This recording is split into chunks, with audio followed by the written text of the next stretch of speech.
Hello, it's Andrew from Burncoose Nurseries, now standing in front of our selection of pots that we have here on the retail side.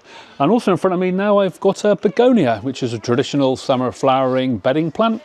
This is a tuberous begonia which is started and grown from a tuber which is probably that size when you can buy it, and it comes in a dry form, and it's grown on to produce this plant for a summer bedding scheme. Now if you want a pot on your patio or outside your back door and you was wondering what size pot you need for a begonia such as this, I'm going to suggest a few pots which you could use.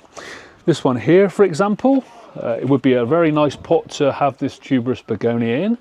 Plenty of room for it to grow in multi-purpose compost, being fed with a little bit of tomato feed. And this tuberous begonia will make a lovely display by June, July, and really fill the pot out. As all plants, they grow to the size of the pot, and the tuberous begonia is that vigorous, you could also put a single plant in this size pot. At the moment it looks a bit dwarfed in the pot, so you have to be mindful of not to overwater it in its early stages, but by July and August this begonia will fill out this pot quite comfortably and make a nice display. But if you have a bigger pot and you want to fill it with tuberous begonias, by all means you could put 3 into a pot, which would make it look good, and I would suggest that you would use this size pot.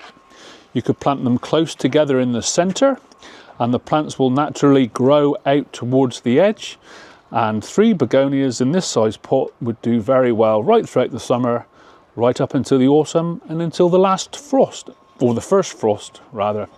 At the end of the season, simply put them in your greenhouse, let the pot dry out, and once it's completely dry and all the compost is dry, pull out the begonia, which will still be firm, hopefully it's still firm, and dry it in your potting shed, ready to bring it into life the following spring.